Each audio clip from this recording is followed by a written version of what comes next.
Hey, everybody.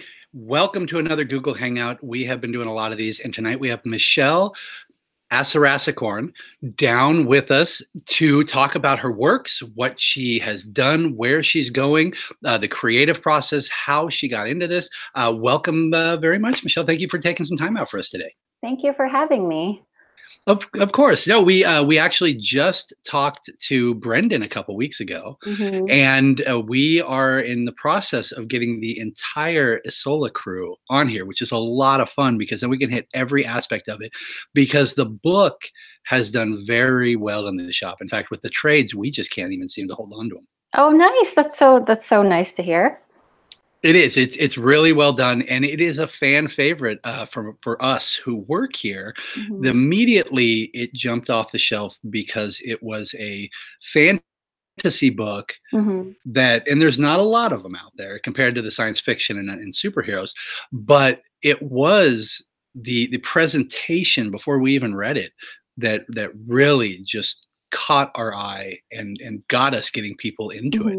So how did you become involved working on this book? So I started working with Carl and Brendan back in Gotham Academy days, and I was brought on as a background artist then. I approached Carl one time at TCAF many years ago, and at the time I was working in sort of loosely the animation industry and the film industry in Toronto, and I just asked if I could work with him someday. I'm a background painter, and he said he'd contact me later. And so that's how I got started on Gotham Academy. And then later on, they wanted to keep working with me as a colorist. So I was able to work on Isola with them. So now for Gotham, you were only the background. Yeah. For the time, for a while, I was only painting in the backgrounds. And that book was so heavy that Carl actually would draw them in loose red pencils. And so I could just paint over them because we realized it was faster than me going and coloring his line stuff because it wasn't that necessary. And then, eventually I started coloring the characters as well towards the end of the series. Okay, so does he normally not work in that low or loose design way? He just did it for this one so that you guys could get the book done? Yeah, pretty much. Okay, so well then you came to Brendan, or was it Carl you came to at the It was Carl, yeah. Carl, and what did you have to show him? Because you had not worked in comic books at that point, correct? No, actually. Well, I did a little bit of assistant color work with Ramon Perez and Ian Herring when they were at Raid Studio. I did a little few spots in Jim Henson's Tale of Sand. So that was before I even had a pen name of any sort. And as you know, my long last name just takes up so much room that the second I saw a little credit that I was given, I was like, holy crap, this is just taking up way too much space. If I ever do something, I'll shorten my name. But that was my first comic experience because I went to school for painting and concept art for video games. So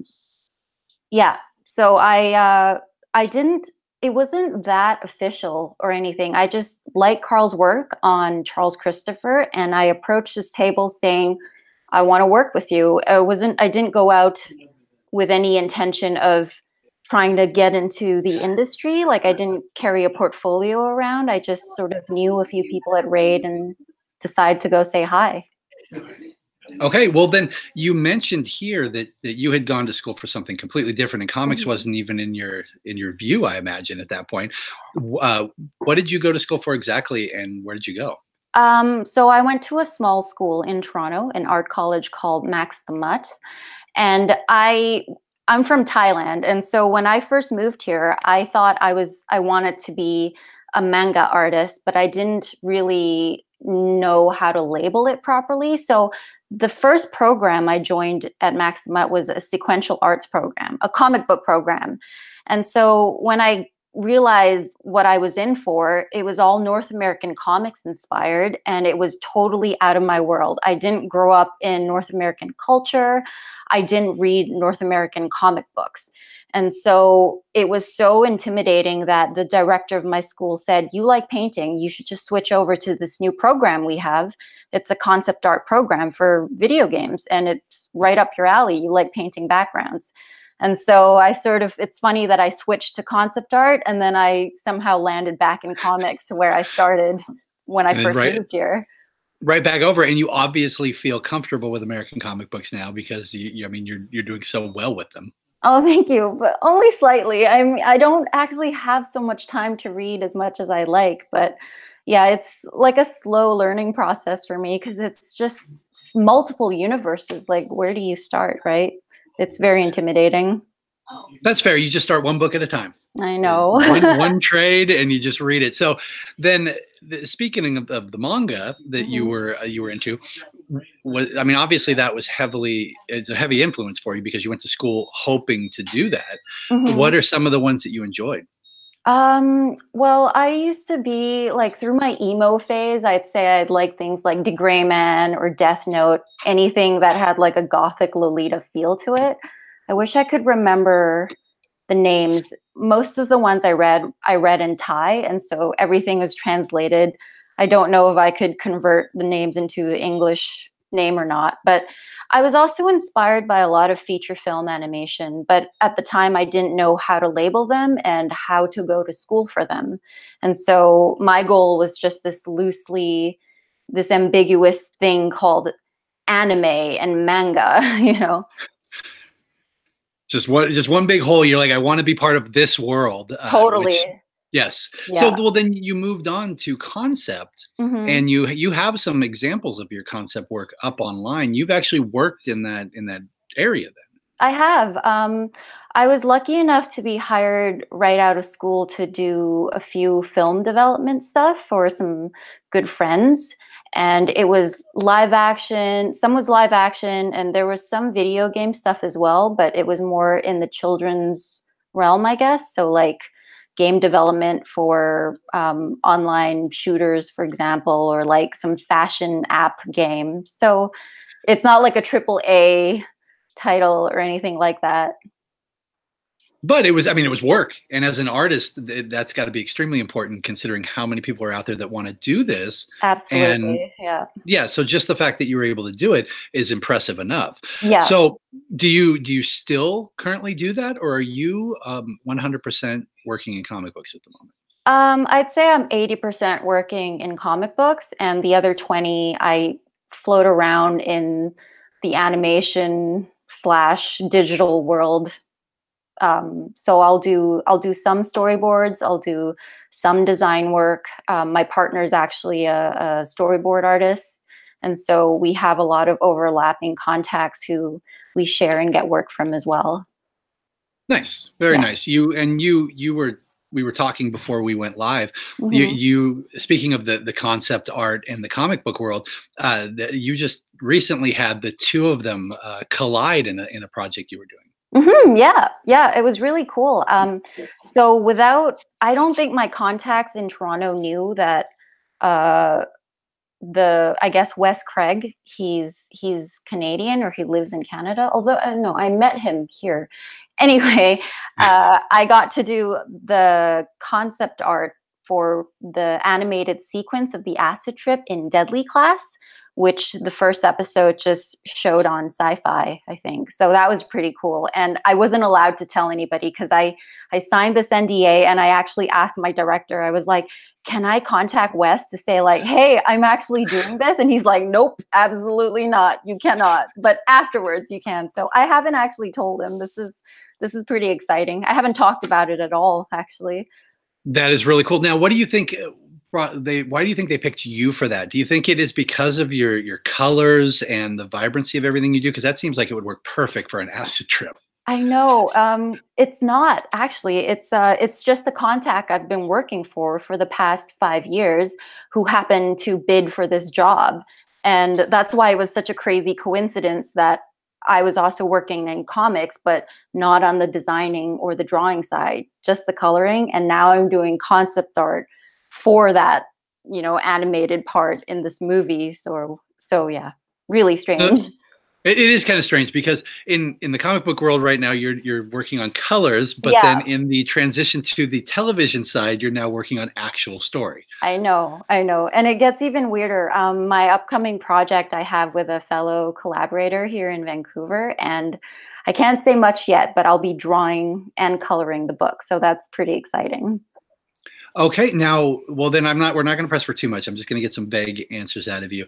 Is this going to be something that's like a standalone, like one project in and out, or is this going to be an ongoing series? I think we hope to make it an ongoing series, but I think it's going to be able to stand as a single story as well. So we'll see where it goes. It's really early in development right now. I'm doing rough layouts. I've just finished all the character designs.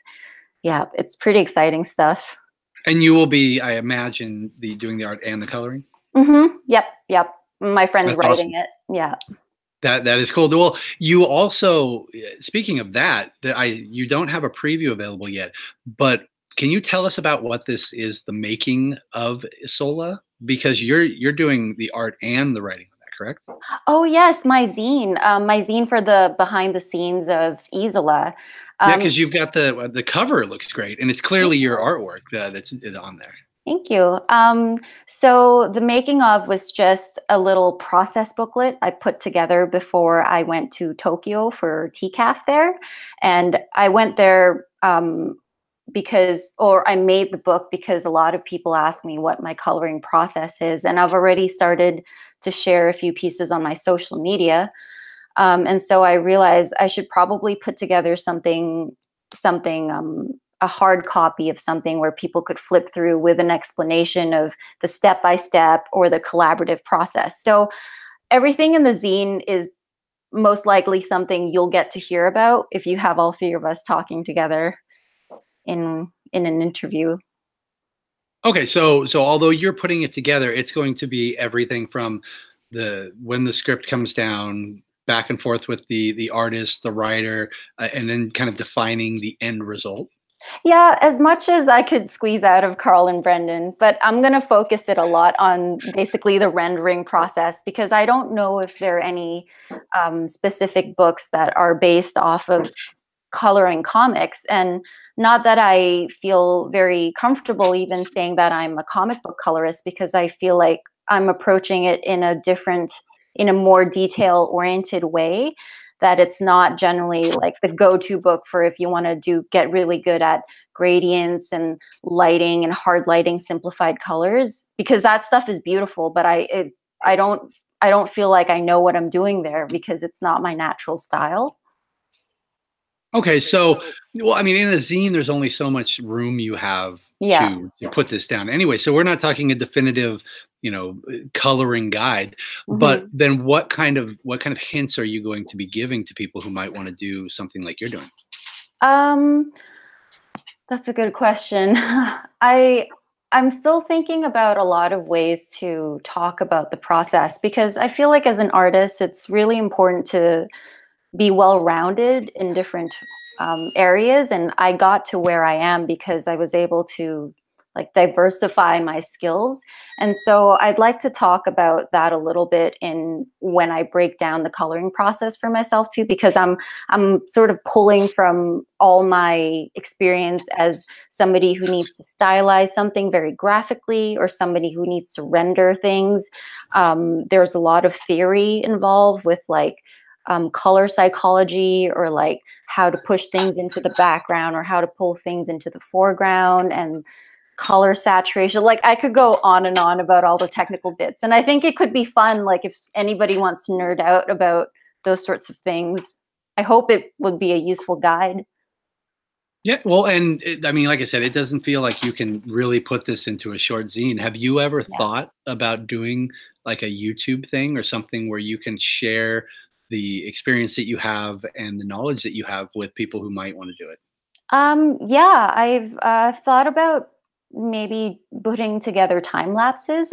Carl and I stream frequently not frequently, from time to time, every week, and I'll color a page that he's worked on last week, and then we'll just sort of hang out and talk about process, or whoever wants to ask questions in the chat box, they're able to talk to us.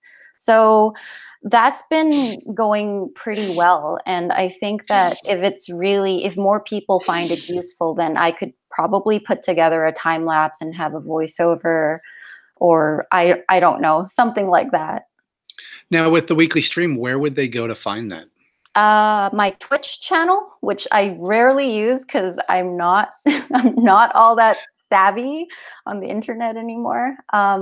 Yeah, my Twitch stream, or either it's all m.sassy.k, by the way, just my pen name, or my Instagram, which is where I share the majority of my work. I use Twitter too sometimes for news announcements, but I always forget to. Yeah, there's just too many options now. So Twitch is where they can go to watch the actual stream, and then Instagram would be a better place for them to find all of your artwork. Yeah, and I have to mention it should probably be Carl Kerschel's Twitch stream, because I don't generally stream by myself, because it feels weird to do that still, like work and talk to nobody. But I'll generally be on Carl's channel, just hanging out and coloring. We'll have like a split screen going. Well, it's kind of fun because then you're actually interacting with the artist. We get to see a little more behind the scenes, because it's not just you telling us how you colored it, but we're dealing with both of you in one spot, which is pretty neat.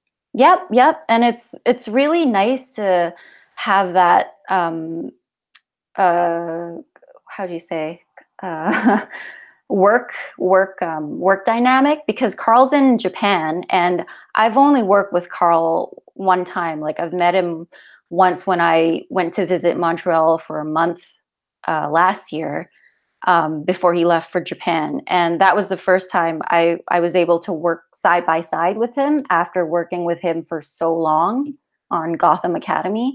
And so this is just sort of there to reinforce our working relationship and see how we should talk to each other, and how to push things along and develop and make the page look nice. Okay, and I mean, with the day we live in, you don't need to be in the same office as anyone. I imagine that most of your work is just done from where we're watching you right now. Pretty much, just my home. Nice. Now, well, then, do you ever find it hard to get past the fact that it's your home? Like, you're there to work, but there's so many distractions. Yes and no. As I've gotten older, I think it's been more comforting for me to work from home. When I was young, I like, when I just graduated, I basically just started working freelance from home, and it was distracting, but being poor also kept you from doing anything too crazy. So I was able to build a lot of work diligence, I think. And I also travel quite frequently too. This is the awesome part about working from home, is I tend to move every 6 months. And so that's why I'm moving in March again. But oh, wow. Now, we're not just talking to another part of town. You're like moving? oh, just to another part of town. And then like the next 6 months, I think we're looking to travel again, because we were away last year for half the year. Okay. Well, that's great that you have the job that you do, because you can take it with you and find the places to actually sit down and work at, no matter where you're at. Well, I don't know about no matter where you're at, because you have a webcomic, in the kind of traditional family circus style, one panel. That is, that's about your actual travels, correct? Yeah. Oh my God. I just wish I had more time to do that sort of stuff, because I get so inspired and I have all these stories I want to tell, but I just get overwhelmed and pulled in different directions for all these jobs, that I've never had time to just put it all out and make it an official thing. But I would love to do that. So then so it's bum logs, right? Yeah. Log adventures. It's the bum logs. It's funny, I've never heard anybody else say it except for me, because I started it for myself. And even my partner rolls his eyes and he's like, really, you had to name that? And there's so many hashtags now. What are you gonna do? Well, then, so how do you choose one? I mean, when you're traveling, do you make it a point? Like, each trip, each day to put something to pen and paper like that, or do you just afterwards take maybe the best moments? It's usually afterwards, when I'm sort of feeling nostalgic about a story or thinking about this adventure, or we would be telling friends about this crazy thing that had happened, and I'm like, oh, I need to document this because we didn't take a lot of photos, and you can't really write down the stories in a photograph. And so I thought it was kind of a fun way to catalog these sort of internal child in us for when we're traveling. So where have you gone? Like, where's the most exotic place you've been? Ooh, well, I guess it all depends on what exotic means. I'm from Thailand, and I guess people would say that's pretty exotic. I Well, it guess, looked like you do a lot of nature stuff too. Like you get yeah, out there. yeah, it's how I keep my sanity. But okay, so I just want to explain where the name Bumlogs came from. You feel the And need to give us some yeah, I clarification? feel like I need to give you a backstory because it's such a weird, random, and kind of gross name if you don't if you don't understand it. So a few years, I think 4 or 5 years ago, we took this long road trip, 6 month road trip down to California, and we wanted to live like dirtbags. We bought an old truck. We bought an old what do they call those wind up campers, and we stuck it on. And we wanted the term for rock climbing, traveling road what car campers were dirt bags. And that's because when you live in your car, you don't get to shower all that much, and when you're climbing and exercising all the time, you just become this hobo looking person. And so that was where the bums came from, because we were sort of just moving around from place to place, maybe like parking illegally, being really, really terrified of getting busted at night. We'll like park up weird random logging roads in the middle of the night because we had to pull over because you shouldn't drive when you're sleepy. And so it was like, and I think my partner started reading what's that Dave O'Brien's book about sailing. Do you know which one I'm talking Nope, about? you got me on this one. Anyway, it's a sailing term. And so we decided there were logs, there were like diary entries. Oh, like yes, like the actual entry. Okay, the Yeah. bum And log. That's perfect. so or maybe we were talking about pirates or something like that. So that's the name, the bum logs. And so that was my idea of capturing all these like dirtbag adventures we have, because we tend to just go backpacking in really, I don't know, hot countries. Well, I hope you at least came to California when it was nice so that you could spend the night on the beach and really get the most of it. Oh yeah, we didn't get quite that far. I think we just hung out in Vegas, Red Rocks, and I think we went to Bishop for a little bit, Bishop, California. Okay. Yeah, it wasn't bad. We had some car troubles, so we had to book it back up to Canada. Okay. Um, So, well, how long was the trip as a whole? 6 months. Wow. So this is what you're talking about. So you work at home, Yeah, you bust your butt, you spend a ton of time in your house, and then you just need to get out yeah, for 6 months and yeah, just get away. yeah. Because I don't feel like you could disconnect, unless after a certain distance from your work. And so it would take me maybe 3 weeks to not be in work mode anymore, because as a freelancer, you're always living job to job or contract to contract. So you need to always plan ahead. And so if you don't take that time to decompress, you just feel overworked all the time. And so a lot of the times I will also take work with me, just because it's more sustainable that way, because 6 months is a long time to not be working. It is. Now, what do you just use a laptop, or are we talking you're doing it pen and pencil? A laptop and a Wacom into his tablet. So that's been my work setup for 8 years, I think. Okay, well then since we're on the work setup and your process, let's go back a little bit. But Sure. before you went to college, what were you into? Was it still like backgrounds? Was it art? Did you know that coloring would be something that you would do? No, no clue. I wanted to be either a baker. That's a big difference. I know. It was a baker or somebody who studied languages. I don't think I had an official title in mind, but I was very interested in Japanese, and then art. And so after I went to high school in Thailand, but I finished my high school in New Zealand, and then I had a gap year. And in that gap year, I had about three things that were competing for my interest. And I started my own little bakery. I was a receptionist at a Japanese apartment just to practice my language skills. And I went to an online academy in San Francisco from Thailand. And that was my intro to illustration and art and design. And then after I realized I could probably make a career out of this, I told my mother that I wanted to go to North America because I think that I can make it happen in Canada, was where I had family as well. And so, c'est la vie. I got to Toronto.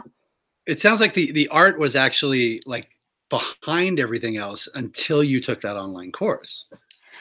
Yeah, I think so. I guess I never thought about how different it is. Not that it was inaccessible, but it was just, I grew up in a bilingual family. My dad is Indonesian. And so I just didn't feel quite at home there. And everything that was fed to me was in Thai. So it didn't absorb the same way. So the second I got to Canada, that was actually when I felt like I'm home, because I could understand everything. I was raised with North American culture.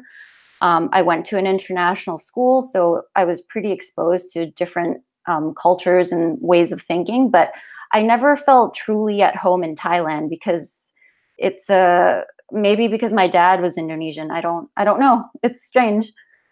Well, then tell me about this bakery. You said you actually started one before you went back to school? Yeah, I had like a out of home little bakery. And so the apartment I lived in was the Japanese apartment that I was working as a receptionist in as well. It was located in this Japanese area of town in Bangkok, Thailand, because there were a lot of workers from Japan who came with their families and they had to settle. So they made this neighborhood feel like a little somewhere in Japan. So all the stores were in Japanese, grocery stores, there's school buses, there's just it was strange living in Bangkok and having that around you and not understanding that that's not what the rest of the city was like. Anyway, the building, I went to baking school and I would come home and experiment with all these recipes I learned. And I bought all these packaging things to make them official, made my own branding, and sold them to all the little children and parents coming home from school when I was a receptionist. So I combined Awesome. my two. So you were getting paid to be a receptionist, and then you were getting paid in addition to that Basically. with your own product. That's pretty cool, actually. Now, do you still bake? I do. I bake frequently. And luckily I'm crashing with my brother right now, so he gets to eat them all and it's all guilt-free. It's just fun for me to experiment and I could give them to everybody else. That's fantastic. One of these days you'll have to do a food related comic book so you can bring the best of both worlds together. Oh my God. Yeah, that's there. I have a folder of like food illustration already somewhere that I'm afraid to post, but maybe. How come you don't have that stuff up there? I don't know. I'm nervous. It feels so weird to just be spread thin on in your portfolio in your life, you know. So I'm just trying to focus on one thing at a time. Otherwise, it's like, who is this person just doing everything? It's annoying. Well, I mean, I can see where there's a lot out there, but if you're completing everything, I don't think that's a detriment either. You're not spreading yourself too thin because you're still working. Yeah, I'll work. I still think it needs some refining, but I'll make sure I'll post more of your food related stuff. Yeah. So you also have another zine coming out. It's called Oh Hello Ladies. Oh, it's my pinup collection from a few years ago that I went back to redraw, but I wanted to have a solid product of my own when I went to TCAF in Japan. And so my store was online for all of January, I think. Yeah. And so those were for sale already, and the Isola zines were for sale already. I'll probably have those with me at TCAF in Toronto. But they're not going to be available again on your website? Maybe if I reprint them, I'm not sure yet, but we'll see. Maybe I'll add to them. There's just so many loose ends right now. I'm not sure Okay. what to pursue first. All right, that's fair enough. Well, the project that you're working on outside of Isola, and of course Isola. So, well, then let's talk about that book. How has that been for you as a project? I mean, because as I told you, I don't know what your actual numbers are on all this stuff, but we can't hold on to the book. It's been a super fun and gratifying experience for me, and it's been difficult, like really, because it's just really all of what I want to paint and show, and it's almost harder when there is no direction set. So when we first got on this project, we were experimenting with the different levels of detail and style, and we settled on something in book one. But if you guys notice, reading throughout to the end of the book, it looks a little more detailed. And in my previous twist stream with Carl, we didn't have an argument. We had this disagreement. It's a discussion. A discussion. I think Carl titled it like some clickbaity, "Our first fight ever," which was so hilarious because it was the most benign argument ever about shadows. Anyway, he was team no shadow, and I was team maybe a little bit of shadow is good. Anyway, the style evolution, the style evolved in a very organic way to how I usually fall back and paint. And so Carl had to remind me to pull it back a little and just to refer back to issue 1. And I was like, yeah, he's so right. I keep, I have to push myself as an artist, but I kept getting pulled back when things get busy and comfortable again. And it could look good, but it's not really pushing me. So it's been a very challenging ride, but really, really fun as well, and humbling. Well, luckily you have all the other things on the side that you can work on. Mm-hmm. Yeah.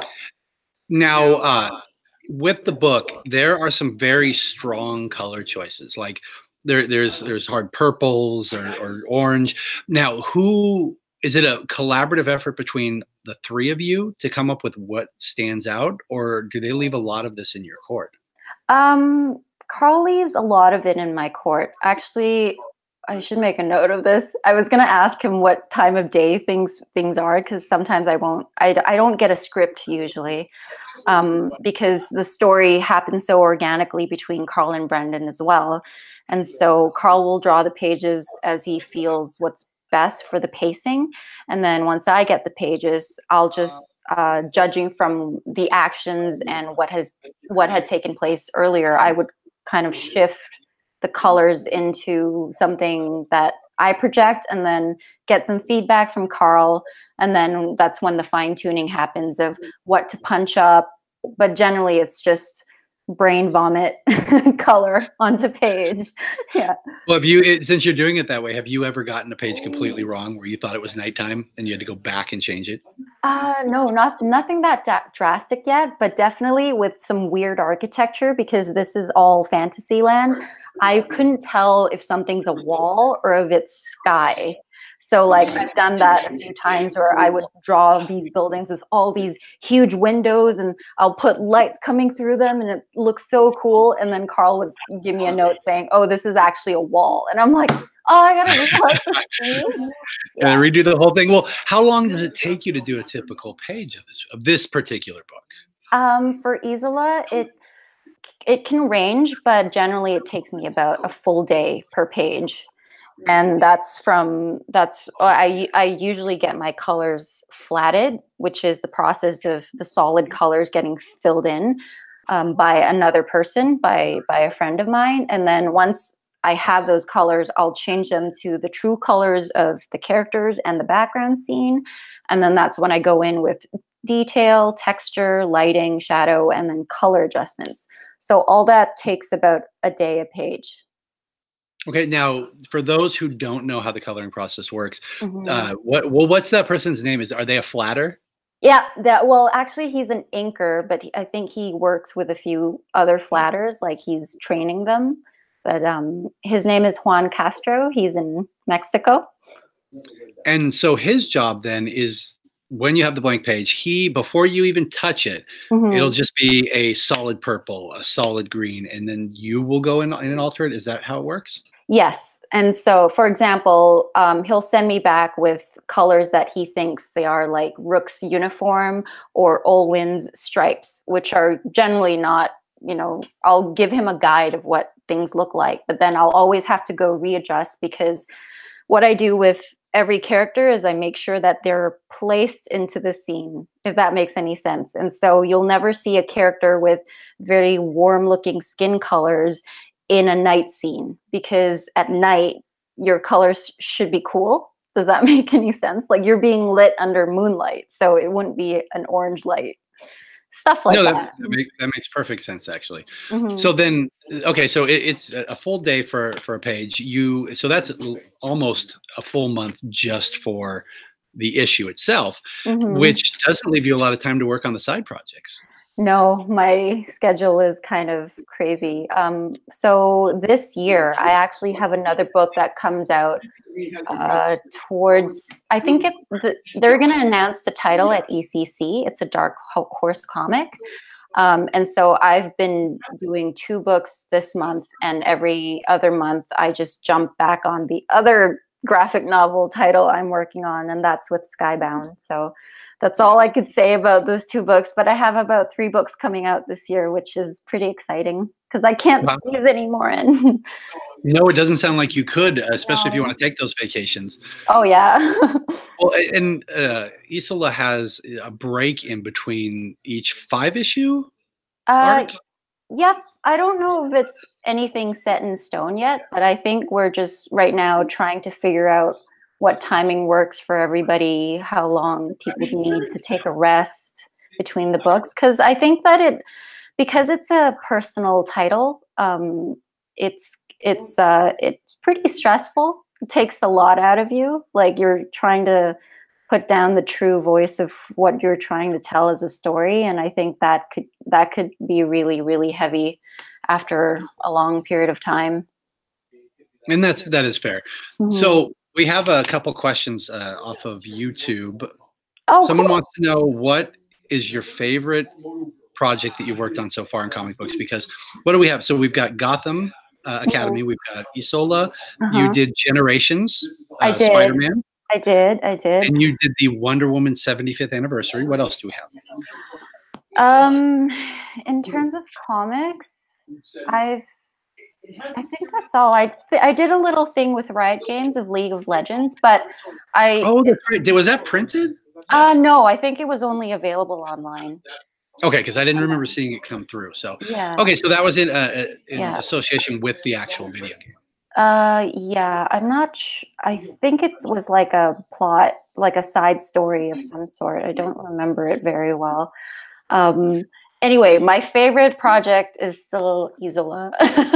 It's You're doesn't not just matter. saying that because it's currently No, coming out. no, not at all. I feel like it's been so fun because I think that Carl and I and Brendan work really well together, and also it's so awesome to be able to paint all these settings, these organic settings. I've never really painted big cities before, and I feel like that would be a very different feeling from just being able to experiment.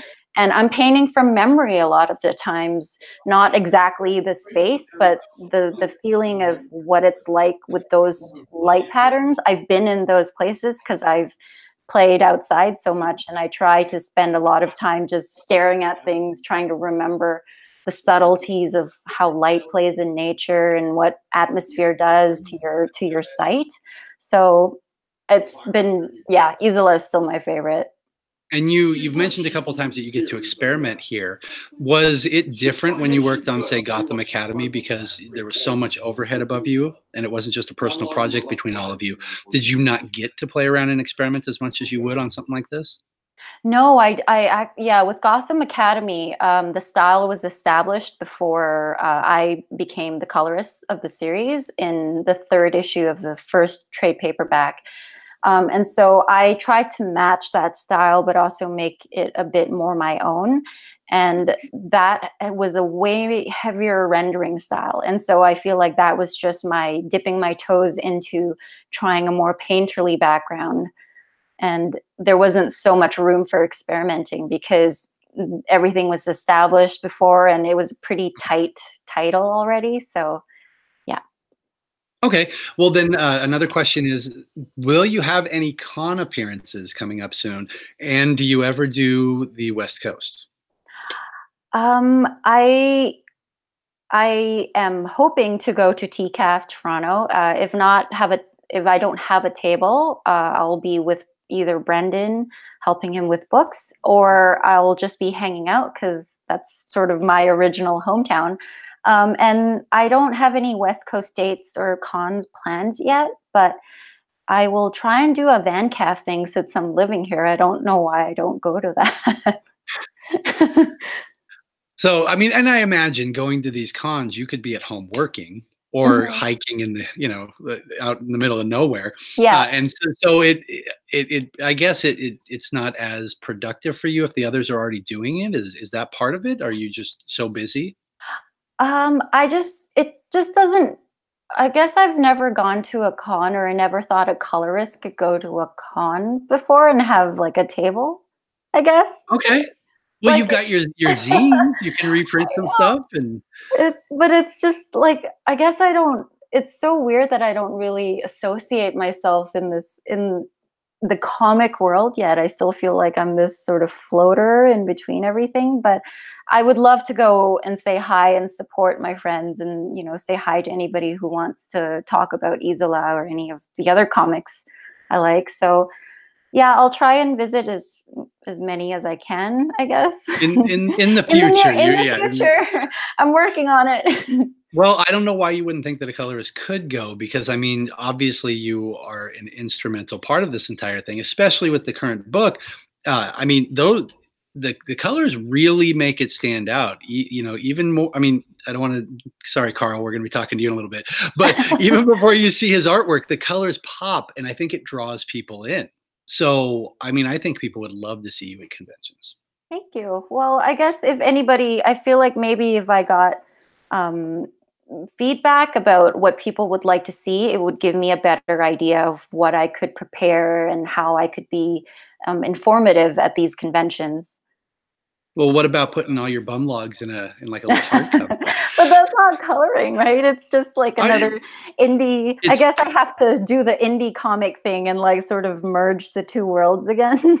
Well, the beautiful thing is the work's already done. All you got to do is format it and print it. Yeah, I know. Easier said than done, though. All right, when you have that much work.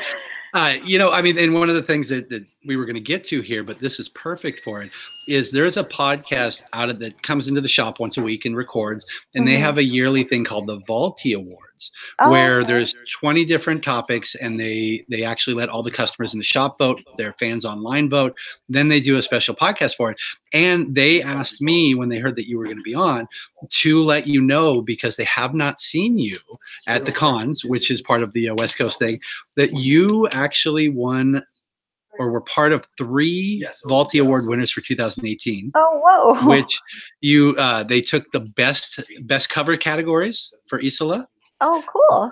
It also got Comic of the Year from Oh, them, wow. and you got best colorist of the year through Oh them for my God. 2018. And back in 2015 you actually Gotham Academy got the vote for the best young adult book as Hmm. well as the best recommendation that the Balties had given people. Wow. So Thank you they so much. yeah, it's called Cracking the Vault Uh-huh. podcast.com, but Okay. they wanted to let you know if you ever come over this way, they owe you a bunch of awards. So when Oh they my see God. you, they've got some stuff to hand over to you.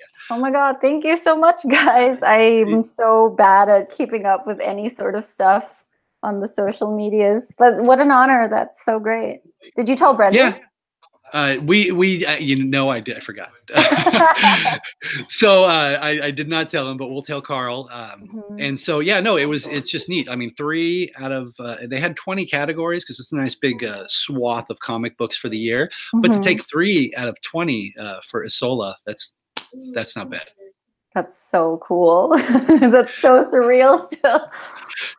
So we're wrapping up here pretty quick. Do you have anything that you could tell? Because there's a lot of people that I see in the shop, I talk to at cons, that they want to be part of this world. They want to be creative. They want to do essentially what you're doing. Is there any one piece of advice that you could give somebody to keep them motivated?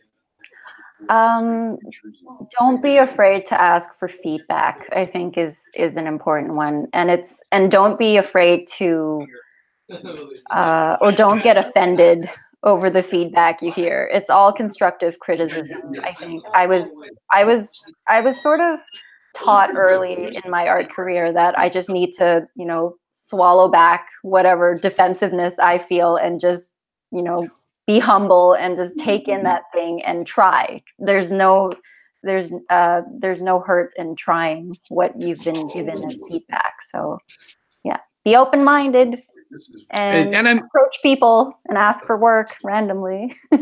Randomly, I mean, it worked for you. So I mean, goodness gracious, it's not that's the second piece of advice. Just approach people randomly. Just go do it. It's fine. Don't worry about it. It doesn't work out. There's the thing too. I mean, if it doesn't work out, and this comes back to what you were just talking about taking criticism, you have to be able to put yourself out there, or it's never going to happen. Yeah, and I think that there's maybe like the level of I approach it in a pretty genuine way, I'd say. Like I was so naive and I just really didn't expect anything in return. Really. I just wanted to say, hey, your art is super cool. I'd love to work with you someday. And then it really came back to me 8 months later. So just there's nothing to lose. All right, that's fair. Yeah, you try it, and it worked well for you. So everybody out there who is seeing this, take the feedback. I completely agree with her. A lot of people don't want to hear it; they just want their thing to be what it is. But everything can use improvement. For sure. Well, perfect. Well, thank you for taking time to join us tonight. I am looking forward to hearing what it is that you're going to be working on that you could not tell us about. Do we have a time frame on when it might be announced? When is ECC? That's Emerald City. That's the 13th of next month. Oh, that's on my birthday. Nice. Look at that. So maybe we'll reveal it on your birthday. Yeah. So that's one of the projects that's been that's also a super fun, one of my second favorite projects so far to paint, to color as a comic book colorist. So I'm excited to share process stuff because it's super nerdy and super interesting. It's this weird world I've never really looked into before. Okay, we'll look for it at Emerald City Comic Con. Of course, there will be all the social media announcements as well. And again, where can they follow you on all of these? I could be found with the handle m.sassy.k. That's m.sassy.k on Instagram and Twitter. I don't use my Facebook much, so you'll likely find me hanging out on Instagram and Twitter the most, and Twitch. Okay. Maybe. And Twitch, but evidently go over to Carl's. Yeah. Because that's where you'll be hanging out with him, so you can see the two of them interact and get kind of a behind the scenes on how the book is put together. So I got one more question for you. We saved the most important one for the last. Which do you prefer, soft serve or traditional ice cream? Oh my God. Toppings included or no? As a whole, whatever comes to mind. Soft serve because of the toppings. Because of the toppings. With toppings. So what if there were no toppings?